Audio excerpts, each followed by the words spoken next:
Bismillahirrahmanirrahim. Assalamualaikum warahmatullahi wabarakatuh.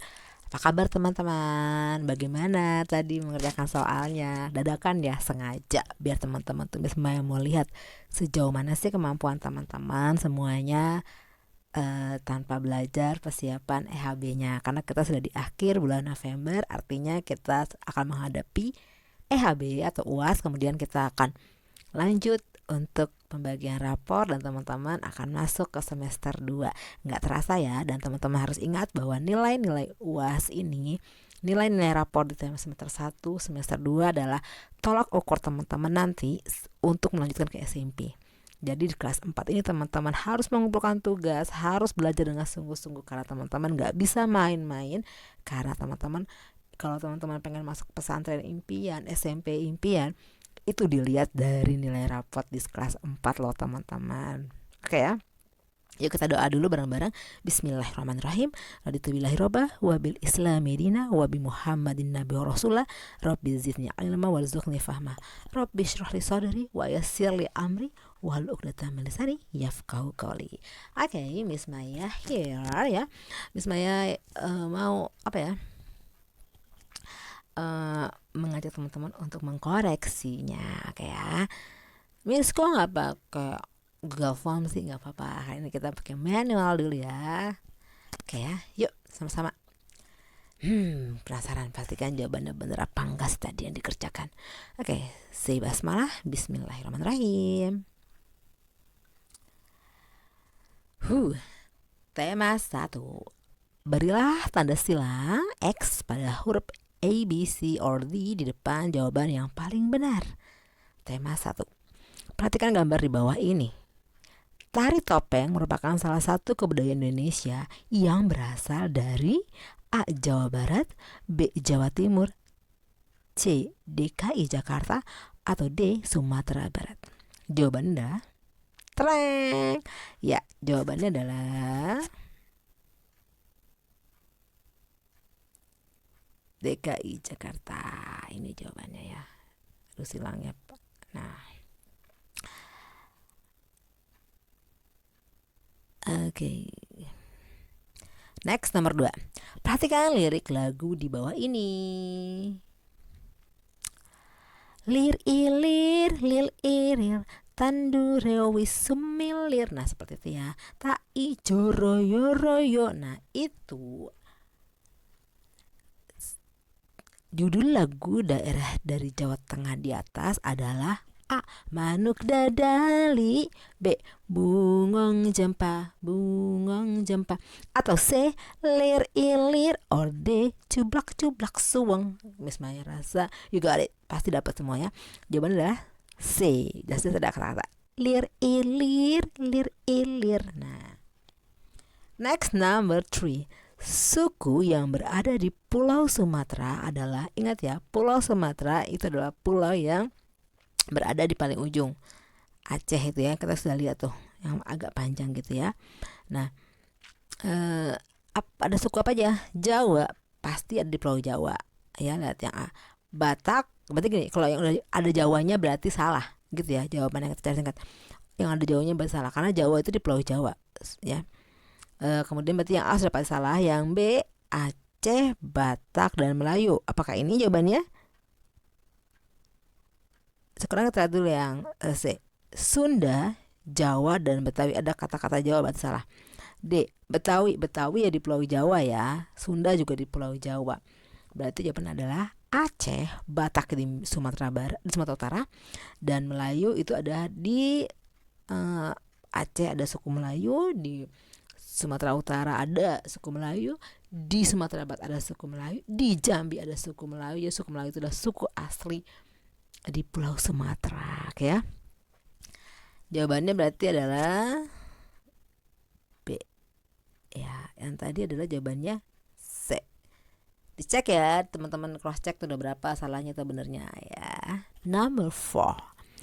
Bahasa daerah Provinsi Sumatera Barat adalah Sumatera Barat ya. Ingat, kalau Sumatera Barat itu terkenal dengan rendangnya nasi Padang ya. Kalau Sumatera Selatan baru pempek Palembang. Nah, Bahasa daerah Provinsi Sumatera Barat adalah A. Jawa, is impossible ya, Jawa nggak mungkin. B. Sunda, aduh Sunda sama Jawa Barat. Atau C. Minang. Atau D. Gayo. Jawaban adalah ya Minang ya. Minang itu bahasa Minang, suku Minang ya, itu ada di eh, Sumatera Barat, ibu kotanya Padang, sukunya adalah suku Minang, bahasanya bahasa Minang. Oke ya, berarti jawabannya C. Masih ingat kan? Itu pertama yang kata Miss Maya, membawa teman-teman ke Anjungan Sumatera Barat. Next, number 5. Perhatikan gambar rumah adat di bawah ini ya. Ingat tuh, lihat tuh lantainya tuh menyatu dengan tanah, berarti itu tidak ada di Pulau Sumatera, karena Pulau Sumatera kita sudah lihat bahwa semuanya itu panggung ya. Rumah adat yang dimiliki oleh masyarakat Jawa tersebut bernama A. Rumah Gadang di Sumatera Barat ya. B. Rumah Kebaya. Atau C. Joglo. Atau D. Hanoi. Ingat, Rumah Kebaya itu berada di daerah DKI Jakarta. So ini adalah rumah joglo ya. Joglo itu dimiliki oleh suku Jawa. Oke, kalau Hanoi apa Hanoi? Hanoi itu adanya di Papua. Next, kita masuk. Oke, gini teman-teman, dihitung dulu ya. Kalau teman-teman betul 5, berarti you got 100. Oh, Miss, aku betulnya 4. Berarti 4 dikali 20. Berarti nilainya adalah 80.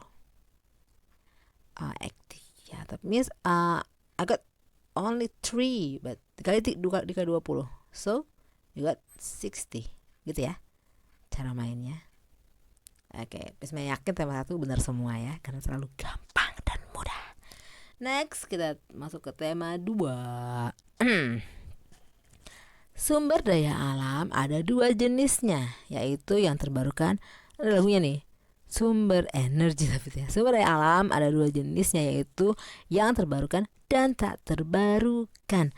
Contoh sumber daya alam yang terbarukan adalah yang terbarukan: A. Tembaga. B. Batu bara. C. Minyak bumi. Atau D. Tumbuhan. Yang terbarukan berarti bisa ditanam ulang, atau bisa didaur ulang, atau bisa diproduksi kembali. Apa? Tembaga ini butuh waktu yang lama. B. Batu bara itu butuh waktu yang lama, jutaan tahun. Atau C. Minyak bumi, apa juga minyak bumi dari fosil-fosil zaman dahulu kala. So jawaban adalah D ya, tumbuhan. Kita bisa tanam kembali, bisa memperbanyaknya gitu ya. Jadi jawabannya adalah tumbuhan. Oke, nah next number 2. Perhatikan gambar berikut. Ini jagung ya sayangku. Sumber daya alam pada gambar merupakan sumber daya alam yang banyak terdapat di daerah A. Kalimantan, B. Sulawesi, C. Jawa, atau D. Bali. Ayo, kira-kira ada di mana? Oke, jagung itu ada di Pulau Jawa ya. Mengapa? Karena teman-teman ingat nggak Madura itu makanannya ya, makanan pokoknya adalah jagung. Jadi Jawa Timur itu termasuk provinsi penghasil jagung terbesar ya. Lalu ada Sulawesi juga, Lampung juga ya, NTB juga, Jawa Tengah juga. Namun penghasil terbesarnya ada di Pulau Jawa ya, jagung ya. Next 3. Sumber daya alam yang digunakan Sumber daya alam yang digunakan pada proses pembuatan ikan asin adalah ikan asin. Sumber daya alam apa yang digunakan? A. Emas. B. Mutiara. C. Panas matahari. D. Arus air laut. Membuat ikan asin itu adalah ikan yang dikeringkan, diasinkan ya, ditambah dikasih garam air laut. Nah itu kira-kira butuh apa agar ikan tadi menjadi kering, awet? Apa? Ya, jawaban adalah panas matahari. Sorry. Manfaat tumbuhan jarak di bidang ekonomi adalah jarak ya. A. Bahan baku sayuran. B. Menghasilkan buah untuk dijadikan minyak gosok. C. Sebagai sumber daya alam yang dapat diperbaharui. D. Dapat dijadikan bahan makanan. Ingat, ekonomi itu untuk menghasilkan uang. So, ini kira-kira tumbuhan jaraknya, kalau hanya buat bahan baku sayuran, kita nggak bisa menghasilkan uang ya. Tapi lebih untuk menghasilkan buah yang bisa dijadikan minyak gosok. Nah, itu adalah ekonominya. Menghasilkan buah untuk dijadikan minyak gosok. Tidak ada perubahan dari produksi buah diproduksi menjadi minyak gosok. Jadi jawaban adalah B.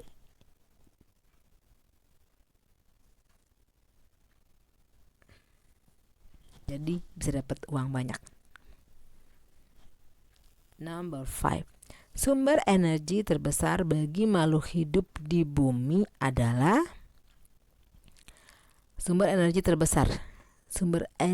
terbesar matahari itu, gitu ya. Jawaban adalah A. Bulan, gak mungkin, impossible. B. Batu bara, oh no. C. Matahari, atau D. Tumbuhan. Ya, kalau nggak ada matahari kita nggak bisa hidup, semua hancur yang ada di dunia ini. Jadi jawaban adalah matahari, sumber energi terbesar. Oke, misalnya untuk tema 2 misalnya tambah soalnya 6. Number 6. Kunyit merupakan salah satu sumber daya alam yang terbarukan. Berikut ini merupakan manfaat kunyit, kecuali menghilangkan rasa gatal. Kunyit bisa nggak? Bisa nggak? Ya, sebagai bahan pewarna makanan yang alami ya, warna kuning. C. Menurunkan kadar lemak darah atau kolesterol. Atau D. Mengobati diare. Coba teman-teman kira apa fungsi kunyit itu sebagai apa? Coba, kalau kita analisis satu persatu ya. Sorry. Nah, sekarang kita lihat apakah jawabannya. Ada yang jawab A enggak? Sebagai penghilang rasa gatal. Atau B. Sebagai bahan pewarna makanan. Atau C. Menurunkan kadar kolesterol. Atau D. Mengobati diare. Yang bukan yang mana? Yang bukan adalah untuk mengobati diare. Karena untuk mengobati diare kita menggunakan daun jambu biji atau jambu kelutuk ya. Jadi kunyit itu bisa banget untuk menghilangkan rasa gatal, untuk pewarna makanan, dan untuk menurunkan kadar kolesterol. Ya, itu mama papanya yang atau kakek neneknya yang udah sering kolesterol naik bilang, "Mama, minum jamu kunyit buat sendiri," gitu ya. Oke, kita lanjut ke tema. Hitung dulu. Nah, untuk ini teman-teman benernya berapa? Oke. Kalau betul semua 100, kalau betulnya 4 nilainya 8. Kalau betulnya 5 nilainya 85, betulnya 4 75, betulnya 3 65. Oke? Ada enggak? Enggak ada. Benernya ternyata 6 semua ya. 100 ya. Oke, next tema 3. Kita akan masuk ke tema 3. Nah, sekarang kita masuk tema 3. Oke, 1. Aktivitas ekonomi di daerah pegunungan adalah A. Bercocok tanam. B. Berkebun. C. Mencari ikan. Atau B. D. Berdagang. Kira-kira cocok apa? Berkebun ya, kebun teh. Ingat nggak, kebun strawberry gitu ya. Apalagi, pokoknya berkebun ya kan. Sekarang kita lihat lagi yang kedua. Di daerah pegunungan lebih cocok berkebun. Next, nomor 2. Umumnya mata pencaharian penduduk di daerah dataran rendah adalah A. Nelayan. B. Pegawai perusahaan. C. Petani teh. Atau D. Pembuat cenderamata. Umumnya ya, maksudnya pada dasarnya rata-rata para penduduk di daerah dataran rendah bekerja sebagai apa? Nelayan di laut ya. Petani di gunung, pembuat cenderamata itu tergantung memang tinggal di daerah mana dulu gitu ya. Ya pasti adalah pegawai perusahaan karena kita tahu dataran rendah sebagai pusat ibu kota biasanya kan. Number belum jawab dari tadi ya, sorry. Kita jawab dulu, tadi adalah berkebun, kemudian adalah ini. Sekarang number 3. Menanam sayur-sayuran seperti kol, wortel, dan buncis biasanya dilakukan oleh penduduk yang tinggal di daerah sekitar A. Lembah, B. Danau, C. Pegunungan, atau D. Sekitar pantai. Ya pasti pegunungan ya, nggak mungkin lah di lembah atau danau atau sekitar pantai. Next, daerah yang berada di sepanjang tepian laut disebut A. Dataran tinggi, B. Dataran rendah, C. Pegunungan, atau D. Pantai. Apa yo? Sepanjang tepian laut. Pantai, yes. Oke. Nggak mungkin pegunungan atau rendah atau dataran tinggi tapi pantai. Ingat ya, pantai adalah perbatasan antara daratan dan lautan.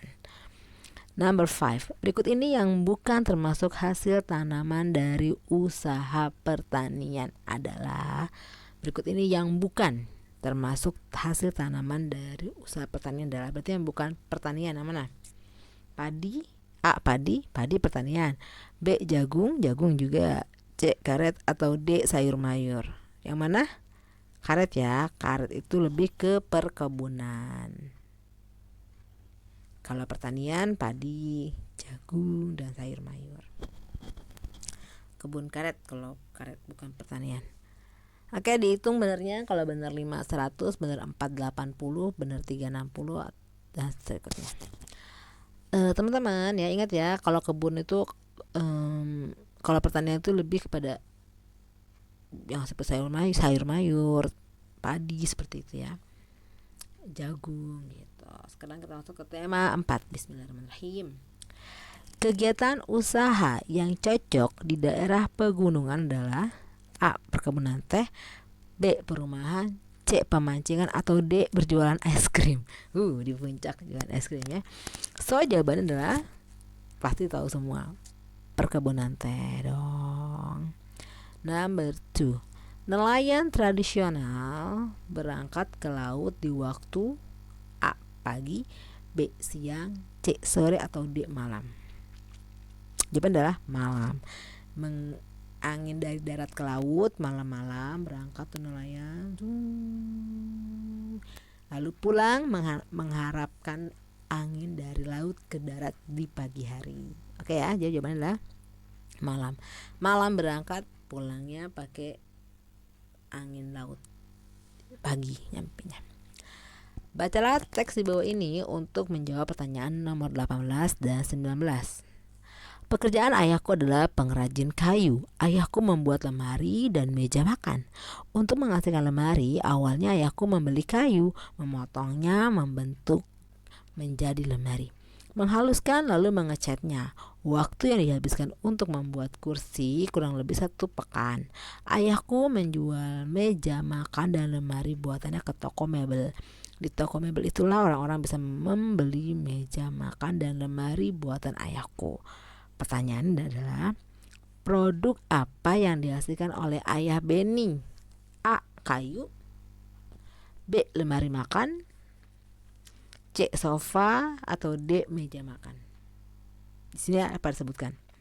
Ayahku membuat lemari dan meja makan ya. Jadi jawabannya ini ada 2 nih. Bisa lemari makan, bisa meja makan. Yang pasti bukan kayu dan juga bukan sofa, karena tidak dikatakan sini sofa. Kalau kayu itu adalah bahan bakunya, bahan utamanya. Ayahnya mengubah kayu menjadi lemari makan atau meja makan. Oke, jadi jawabannya adalah B atau enggak D. Yang jawabannya B aja benar, jawabannya D aja benar, yang jawab dulu juga benar. Number 4. Jenis pekerjaan apa sajakah yang ada di dalam teks di atas? Ayo, jenis pekerjaan ya. A. Tukang kayu dan pembeli kayu. Ingat, pembeli bukan pekerjaan. Berarti salah. B. Pedagang pohon dan pengrajin souvenir. Ayahnya bukan pengrajin souvenir tapi pengrajin mebel ya. C. Pengrajin kayu dan tukang potong pohon. D. Konsumsi nasi dan penjual nasi. So jawaban adalah C. Pengrajin kayu dan tukang potong pohon ya. Karena apa? Kayu tadi sampai ke ayahnya kan dipotong dulu pohon-pohonnya. Jadi ada pekerjaan tukang potong pohonnya dulu ya. Oke. Next, number 5. Jenis pekerjaan pada kegiatan ekonomi di restoran adalah, ada apa aja tuh? Ada koki ada nggak di restoran? Ada. Pelayan ada nggak? Ada. Dan pembeli. Ingat, pembeli bukan pekerjaan. Berarti A dan B salah karena ada pembeli. Nomor C kita lihat, pelayan ada, koki ada, dan kasir ada dong. Sekarang yang D, pembeli juga termasuk yang bukan ya, pembeli, pelayan, dan pedagang. Pembeli itu bukan pekerjaan, tapi pelaku kegiatan ekonomi. Next, tema 5. Pengertian pahlawan adalah, tadi tema 4 dinilai dulu ya. Sekarang nomor 5, pengertian pahlawan adalah A. Seorang yang berkorban menolong dan berjuang dengan ikhlas kepada orang lain, negara, agama, dan dunia. Atau B. Seseorang yang berkorban menolong dan berjuang dengan mengharapkan bayaran atau upah. Atau C. Seseorang yang berkorban dan berhutang untuk dirinya sendiri. Atau D. Seseorang yang berjuang untuk dirinya dan kelompok tertentu.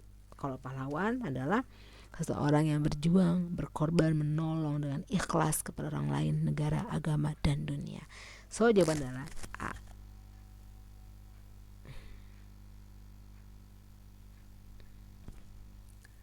Number 2. Kerajaan pertama atau tertua di dunia adalah A. Indonesia. Kerajaan pertama atau tertua di Indonesia adalah A. Kutai, B. Salaka Negara, C. Tarumanegara, atau D. Aceh. Kita bahas ya. Kutai adalah kerajaan Hindu tertua di abad ke-4. Kerajaan Aceh adalah kerajaan Islam, bahkan bukan yang tertua adalah kerajaan Perlak. Kemudian ada Tarumanegara bukan yang tertua. So ada adalah B. Salaka Negara di abad kedua sekitar ya. Next kita lihat nomor 3. Perhatikan gambar pahlawan di bawah ini. Tokoh pahlawan yang berasal dari kerajaan Islam Goa, Sulawesi Selatan pada gambar di samping adalah A. Sultan Agung, B. Pangeran Antasari, C. Sultan Hasanuddin, atau D. Pangeran Diponegoro.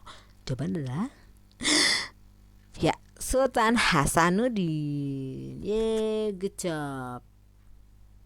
Number 4. Pertempuran hebat dengan sekutu yang terjadi di Surabaya di bawah pimpinan Bung Tomo yang kemudian diabadikan sebagai Hari Pahlawan terjadi pada tanggal A. 10 September 1945, atau B. 10 Oktober 1945, C. 10 November 1945, atau D. 10 Desember 1945. Jawaban adalah C. 10 November 1945. Next, soal terakhir. Kerajaan terbesar di Indonesia yang menguasai Sumatera, Kalimantan, Jawa, Sulawesi, dan Tanjung Malaya adalah A. Kutai, B. Samudra Pasai, C. Mataram, atau D. Majapahit. Ingat gak? Yang terkenal dengan patih Gajah Madanya yang bersumpah tidak akan memakan buah palapa sebelum menyatukan Nusantara. Ya, siapa lagi kalau bukan? Ya, D. Majapahit. Oke, sekian dari Miss Maya. Ya, ingat Majapahit terbesar karena di bawah kekuasaan Patih Gajah Mada, dan saat itu rajanya Hayam Wuruk bisa menguasai Nusantara. Ingat ya, kerajaan tertua adalah Salaka Negara, kerajaan tertua Hindu adalah Kutai, Buddha tertua adalah Sriwijaya, Islam adalah kerajaan Perlak, dan kerajaan terbesar di Indonesia adalah Majapahit atau Mojopahit. Oke ya, sekian dari Miss Maya. That's all for today. Miss Maya harap bisa dijadikan bahan pembelajaran, diulang-ulang lagi untuk menghadapi 5 tema di semester 1 ini. Oke, semangat terus, put your best effort ya untuk your future, untuk masa depan kalian. Karena apa? I say again lagi ya, misalnya bilang lagi, kalau misalnya kelas 4 adalah pondasi pertama, nilai kalian dihitung untuk memasuki SMP, gerbang SMP ya. Jadi kalian ukir nilai-nilai yang baik di raport kalian, karena tidak munafik juga kita dibutuhkan nilai yang tinggi untuk masuk SMP impian teman-teman ya. Oke, sekian dari Bismaya. Bismillah, minta maaf kalau salah-salah, yang benar datang dari Allah Subhanahu wa taala. Subhanakallahumma wa bihamdika asyhadu an la ilaha illa anta astaghfiruka wa atubu ilaik. Astagfirullah, alhamdulillahirabbil alamin. Wassalamualaikum warahmatullahi wabarakatuh. Jangan lupa tulis di kolom komen YouTube-nya, Miss Maya, saya siap menghadapi EHB insyaallah. Oke, bye. Wassalamualaikum warahmatullahi wabarakatuh. Soleh hanya Miss Maya.